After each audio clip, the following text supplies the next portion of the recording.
अ, प्यारे बच्चों, आज फिर हम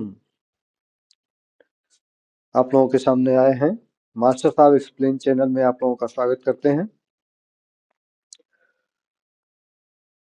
आप लोग नीट के सिलेबस के हिसाब से चल रहे हैं। जैसा कि हम बताए कि इसमें कुछ फैमिली या कुल के बारे में अध्ययन करना है। तो पिछले टर्म पर हम लोगों ने क्रूसीफेरी कुल के बारे में अध्ययन किया। आप लोगों ने देखा कि क्रूसीफेरी कुल, जिसका दूसरा नाम ब्रेसिकेसी है, जिसमें सभी प्रकार की सरसों, मूली, शलजम, सभी प्रकार की गोभी, इनके बारे में आप लोगों ने अध्ययन किया। इसकी तमाम सब हेडिंग्स में आप लोगों ने अध्ययन किया, जैसे habit, stem, root, leaf, inflorescence, flower, calyx, corolla, androecium, gynoecium. और इन सब के साथ साथ आप लोगों ने पुष्प सूत्र और पुष्प आरेख का भी जिक्र किया। यहाँ तक आप लोगों ने दावा किया कि यदि हमें एफएफ और एफडी दो चीज मिल जाए और दोनों की पॉइंट हमें ज्ञात है, तो हम पूरा फ्लावर का डिस्क्रिप्शन कर सकते हैं।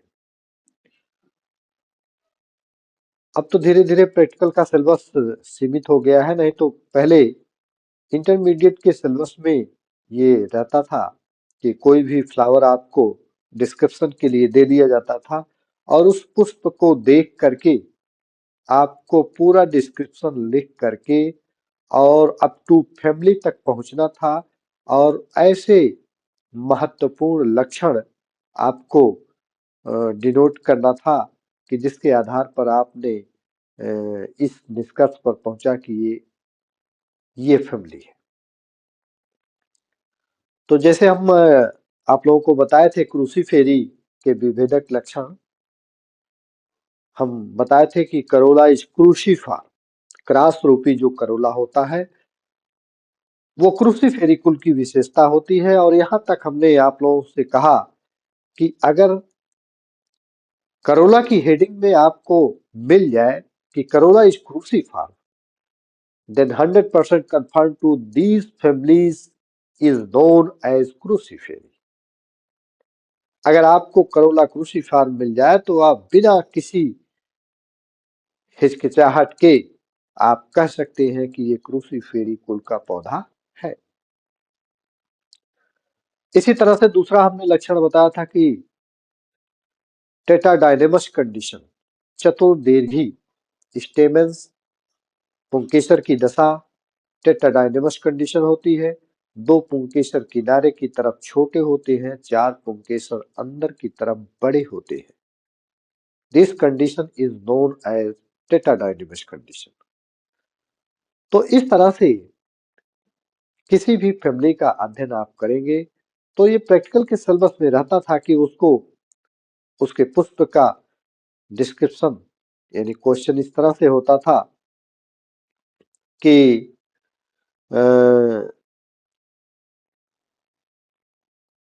फ्लावर डिस्क्रिप्शन, और उस फ्लावर डिस्क्रिप्शन में ये क्वेश्चन आता था कि दिए गए पुष्प का अर्ध तकनीकी भाषा में वर्णन करते हुए पुष्प सूत्र एवं पुष्प आरेख बनाइए तथा कुल के लक्षण भी लिखिए। यानी कहने का मतलब ये है कि उसका वर्णन टेक्सोनॉमिकल लैंग्वेज में करना था, वर्गिकी की भाषा में करना था। और वो वर्गिकी की भाषा के टेक्सोनॉमी के लैंग्वेज जो है, जिसको हमने अभी आप लोगों को बताया कि तमाम इसमें शब्द होते हैं, जैसे annual, biennial, perennial, herbs, shrubs, tree. इसी तरह से रूट में tap root, adventitious roots, calyx, corolla, androecium, gynoecium, इनकी शब्दावली में तमाम monadelphous condition, diadelphous condition, monothecous, dithecous, basifixed, introrse, तमाम प्रकार की ये शब्दावली मिलती है जो टेक्सोनॉमिकल लैंग्वेज के हैं। तो इन्हीं शब्दों के साथ डिस्क्रिप्शन होता था। अब इस समय प्रैक्टिकल का सिलेबस सीमित कर दिया गया है। आप जान ही रहे हैं कि हाई स्कूल में कोई भी प्रैक्टिकल एग्जाम नहीं, इंटर में भी है तो तमाम प्रकार के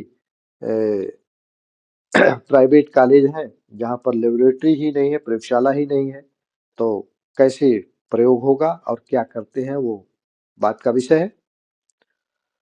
तो आज हम लोग क्रूसीफेरी के बाद दूसरी फैमिली मालवेसी के बारे में अध्ययन करेंगे कि मालवेसी कुल के क्या लक्षण हैं। तो ये दूसरी फैमिली हम लेके चल रहे हैं, फैमिली मालवेसी।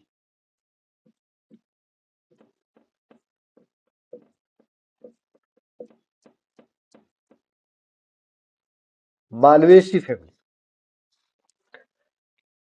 हम इसको पढ़ाने से पहले इसके उदाहरण बता दें आपको कि मालवेसी फैमिली में गुड़हल पौधा आता है।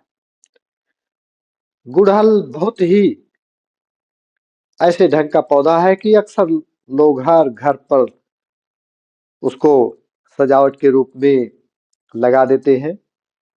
तो मुख्य रूप से इसका पौधा गुड़हल है। इसी के साथ साथ आप लोग देखते हैं भिंडी, जिसकी सब्जी आप लोग खाते हैं, वो भी इसी कुल का पौधा है। पटसन, पेटुआ जिसे देहात में कहते हैं, सनहैम। तो आजकल नए बच्चे पेटुआ के बारे में नहीं जानते होंगे। पेटुआ जो है ये रेशेदार वृक्ष होता है जिसको कि खेतों में बोया जाता था और इसके बाद इसकी काट कर इसको जो है पानी में गाड़ करके इसको सड़ा दिया जाता था और इससे जो है रेशा प्राप्त होता था। उसी रेशे से रस्सी बनती थी तमाम प्रकार के। आज जो बाजार में आप लोग देखते हैं कि प्लास्टिक की रस्सी, चाहे वो गाय का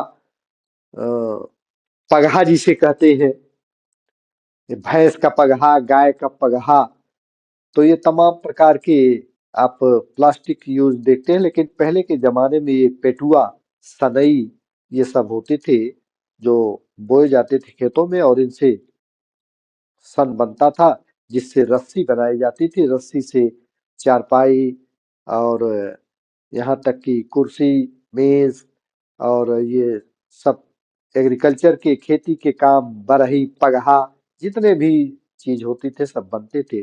तो ये भी सनहम या पेटुआ जिसे कहते हैं, ये मालवेसी कुल का पौधा है। इसी के साथ साथ गॉसिपियम स्पीसीज है जो कपास की वैरायटी है। जितने भी प्रकार के कपास होते हैं आप लोग देखे हैं कि कपास से बेहतरीन किस्म की रुई बनती है। उनसे जो है रुई से तमाम प्रकार के वस्त्र या कपड़ों का निर्माण होता है। तो ये भी इसी कुल के अंतर्गत पाए जाने वाले पौधे हैं। तो अब आप सोचते होंगे कि तमाम प्रकार के इसकी इकोनॉमिक इम्पोर्टेंस है। इतना ही नहीं, आप लोग देखे हैं गुड़हल को, गुड़हल का जो लाल रंग का पुष्प है कितना आकर्षक शोभायमान होता है। अक्सर आप लोग अपने घरों के चारों तरफ या दरवाजे पर गुड़हल का पुष्प लगाते हैं। तो इसका इकोनॉमिक इम्पोर्टेंस हम देखेंगे कि इसका जो लाल रंग है, इस लाल रंग से बेहतरीन किस्म के जूतों की पालिश, ये हैरत में आप होंगे कि ये जूतों की पालिश जो आप देखते हैं बाजार में बिकती है, ये इसी गुड़हल के पुष्प से बनाई जाती है। वेरी वेरी इंपॉर्टेंट क्वेश्चन है, कंपटीशन की परीक्षाओं में पूछा जाता है कि ऐसे पुष्प का नाम बताइए जिससे जूतों की पालिश लाल रंग की बनाई जाती है। तो उसका आंसर आपको मिलेगा गुड़हल का पुष्प। तो ये तमाम प्रकार की इसकी बातें हैं। लेकिन इसको सिस्टमेटिक ढंग से हम आपको बताए थे कि किसी भी फैमिली का जब हम अध्ययन करते हैं तो तमाम प्रकार की हेडिंग्स हैं जिनके अंतर्गत हम अध्ययन करते हैं। तो ये क्रमशः तमाम हेडिंग है। हम पहले तो इसको हैबिट के रूप में लिखते हैं। हैबिट या स्वभाव पहली हेडिंग है। इसके बाद है रूट है, स्टेम है, लीफ है, inflorescence,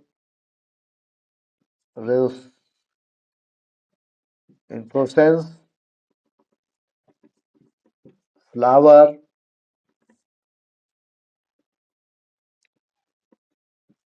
epicalyx, calyx, Corolla,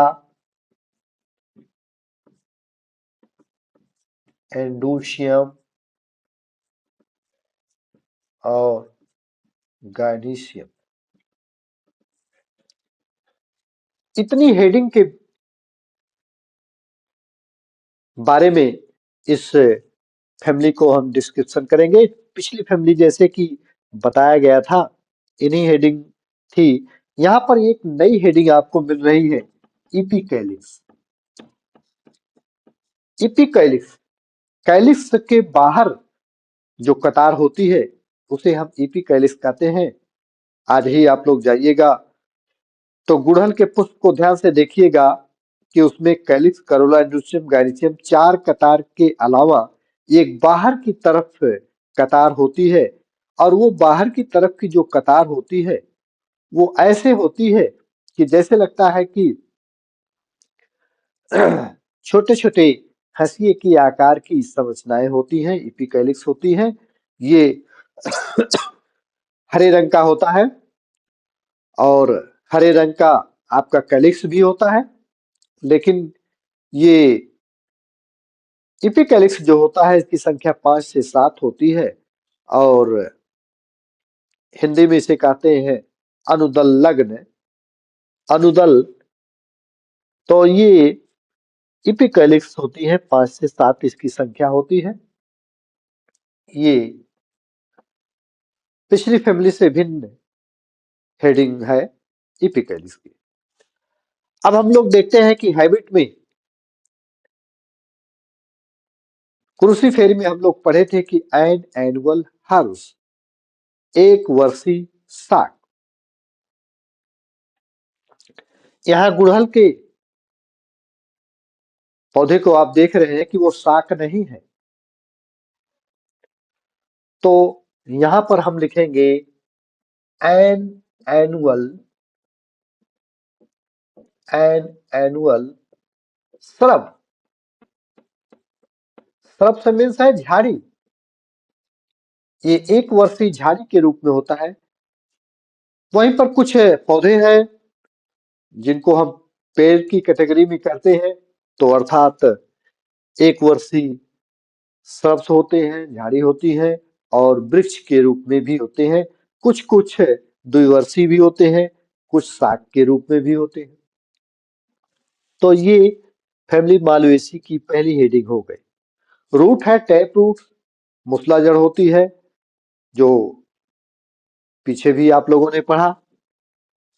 stem, इसके तने, पिछली हेडिंग में आप लोगों ने पढ़ा इरेक्ट मतलब सीधे तने हैं इसके, ब्रांच हैं, शाखाओं में है, सिलिंड्रिकल है, बेलनाकार है। और एक शब्द और आपको मिलेगा स्टेम में, ग्लेवरस।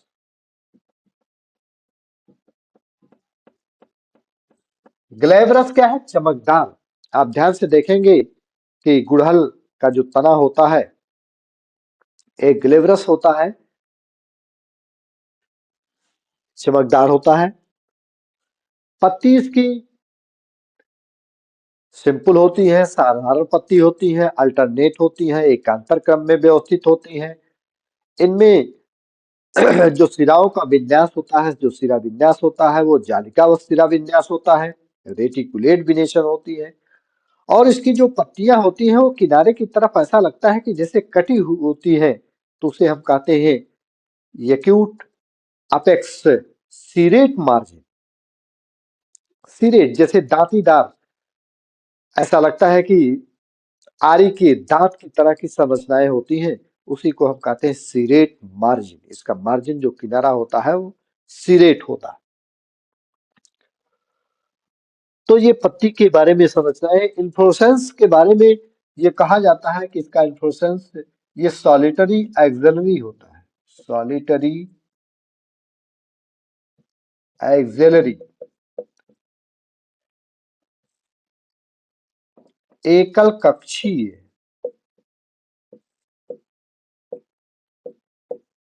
एकल कक्षीय होता है, सॉलिटरी एक्सिलरी होता है। अर्थात कहने का मतलब कि एक कक्ष से एक पुष्प निकलता है, सिंगल। इस कंडीशन को हम कहते हैं सॉलिटरी एक्सिलरी या एकल कक्षीय। अब इसके बाद पुष्प की कैटेगरी है।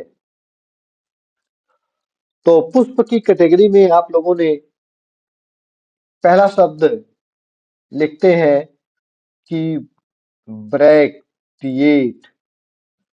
ब्रैक्टिएट यानी सहपत्री।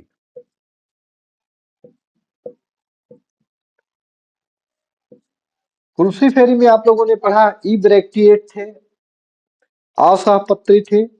सहपत्र क्या है? हमने बताया कि पुष्प के नीचे यदि पत्ती के समान छोटी संरचना पाई जाती है तो उसे हम ब्रैक्टिएट कहते हैं। क्योंकि इसमें जो इपिकैलिक्स है वही इपिकैलिक्स को हम कहते हैं modified into bract to bracteoles. इसलिए ये ब्रैक्ट या ब्रैक्टियोल्स जो होती हैं ये सहपत्री होती हैं। ऐसे प्रकार के पुष्प को हम कहते हैं ब्रैक्टिएट। ब्रैक्टिएट के साथ होता है सपुष्प वृंत। सपुष्प वृंत अंग्रेजी में कहते हैं पेडिसिलेट।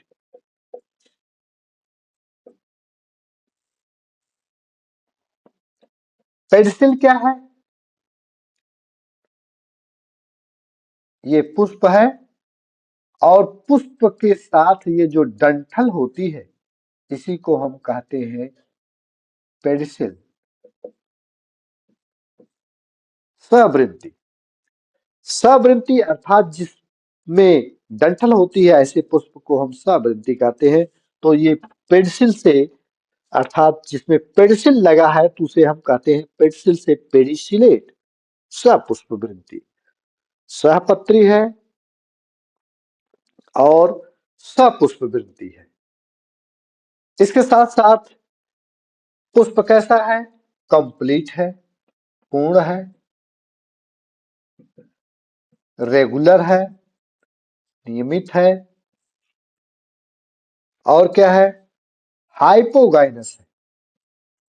पिछले टर्न पर यह शब्द मिला था हाइपोगाइनस। ध्यान दीजिएगा, हाइपोगाइनस। हाइपो मीन्स होता है नीचे, गाइनस मीन्स गाइनीशियम। यानी गाइनीशियम के नीचे से जब पुष्प के सभी भाग व्यवस्थित होते हैं, निकलते हैं, तो ऐसे प्रकार के पुष्प को हम हाइपोगाइनस कहते हैं। और जब पुष्प हाइपोगाइनस है तो गाइनीशियम का स्थान कहां हो गया? ऊपर हो गया, ऊर्ध्ववर्ती। अर्थात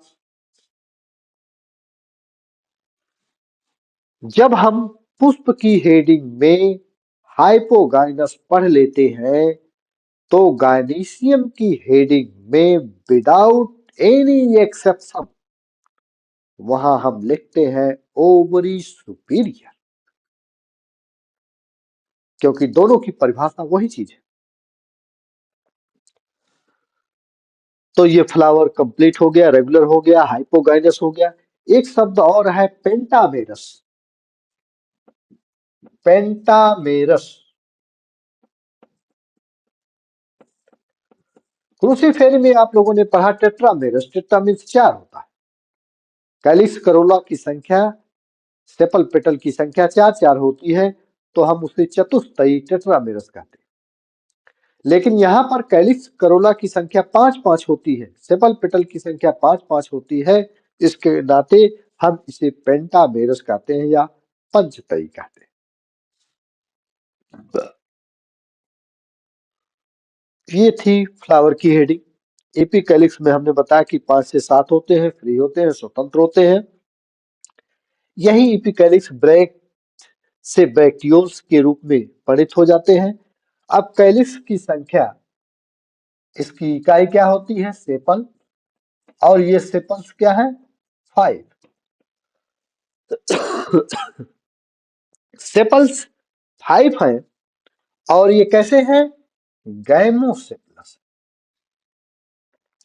ये आपस में जुड़े हैं।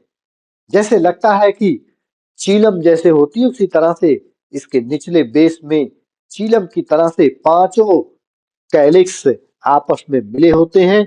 इस कंडीशन को हम कहते हैं gamosepalous condition. Sepals 5 gamosepalous condition.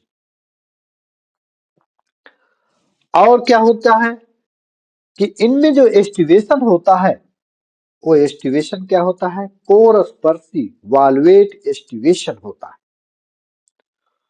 Valvate aestivation होता है। करोला, करोला की इकाई क्या है? पेटल्स। पेटल्स 5, 5 होते हैं ये पेटल्स। और ये पेटल्स स्वतंत्र होते हैं, इसलिए इन्हें पॉलीपेटलस कंडीशन कहते हैं। पेटल्स 5 होते हैं, पॉलीपेटलस कंडीशन होते हैं। लेकिन इसमें सबसे बड़ी विशेषता क्या होती है कि गायनीशियम स्टेमन से स्टेमिनल ट्यूब बनाता है और वह स्टेमिनल ट्यूब के द्वारा इनके पेटल्स बेस भाग में, आधार भाग में जुड़े होते हैं। इस कंडीशन को कहा जाता है ईपीपेटलस कंडीशन। ईपीपेटलस कंडीशन यानी पेटल्स 5 हो गए, एंडोशियम इनफाइनाइट हो गए, असंख्य हो गए और मोनोएडल्फस कंडीशन बनाते हैं। और इसके पुष्पसूत्र में आप देखेंगे कि इस तरह से तीर लगी होती है। पेटल्स सॉरी पेटल्स 5 है और ये पेटल्स 5 से एंडोशियम को तीर द्वारा इस तरह से दिखाया गया। इस तीर द्वारा दिखाई देने को हम कहते हैं ईपीपेटलस कंडीशन। क्यों? क्योंकि स्टेमिनल ट्यूब से इसके पेटल जुड़े होते हैं। इस कंडीशन को कहते हैं ईपीपेटलस कंडीशन। दल लग्न अर्थात इनके दल, इनके पेटल स्टेमिनल ट्यूब से जुड़े होने के कारण ऐसा प्रतीत होता है कि पुंकेसर से ये जुड़े। तो ये इपिपेटस कंडीशन कहलाती है। एंडोशियम की इकाई क्या है? स्टेमेंस। स्टेमेंस मेनी, न्यूमरस, इनकी संख्या असंख्य होती है, हम इन्हें काउंट नहीं कर सकते हैं। और सब होने के साथ साथ ये सब मिलकर एक ही गुच्छा बनाते हैं, जिसको हम कहते हैं मोनोएडल्फस कंडीशन। मोनोएडल्फस कंडीशन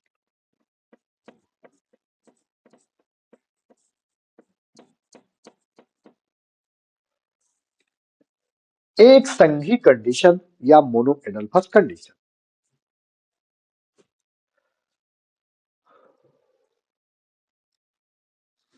परागकोश इनके मोनोथिकस होते हैं, इनमें एक कोष्ठक होते हैं। अभी पिछले टर्म पर आप लोगों ने देखा कि क्रूसीफेरी में जो परागकोश है वो डाइथिकस थे, द्विकोष्ठी थे।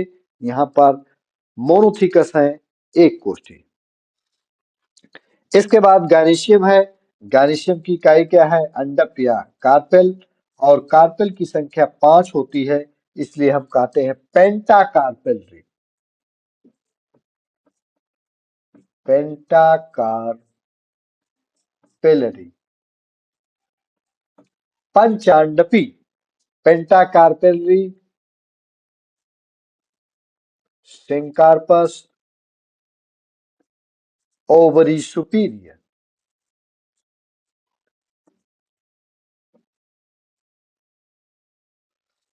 हम आपको बार बार कह रहे हैं कि अगर फ्लावर की हेडिंग में, पुष्प की हेडिंग में हमने पढ़ लिया कि फ्लावर हाइपोगाइनस है, तो गायनीशियम की हेडिंग में बिना किसी अपवाद के हम ओवरी सुपीरियर कहें।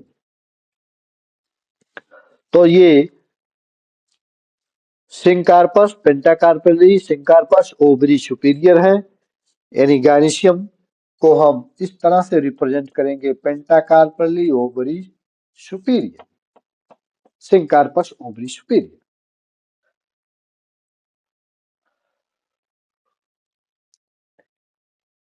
इनमें एक्साइल प्लेसेंटेशन होता है, अक्षीय बीजांडनाश होता है।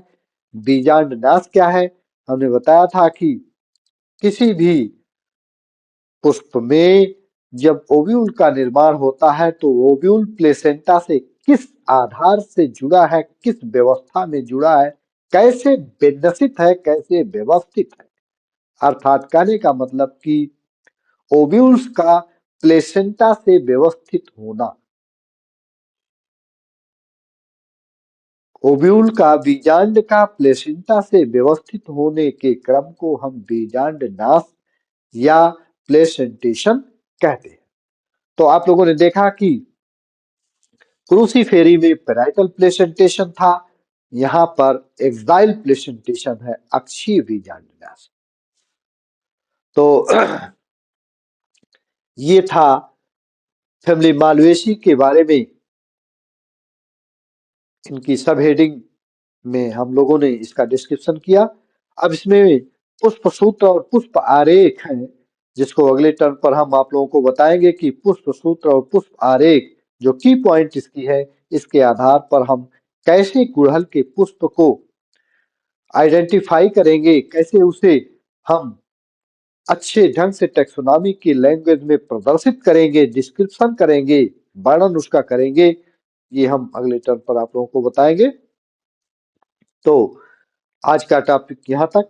आप लोगों ने देखा कि मालवेसी कुल में तमाम प्रकार के पौधे हैं और इस तरह से हम लोगों ने सब हेडिंग में इसके वर्णन किए। इनमें जो भी कुछ आप लोगों को सुझाव हो उसको कमेंट करिएगा। और बाकी सब कंपटीशन के क्षेत्र में जो बच्चे हैं, जो तैयारी में लगे हुए हैं, उनको ज्यादा से ज्यादा शेयर करिएगा वीडियो, ताकि वो अच्छे ढंग से पढ़ सकें। धन्यवाद।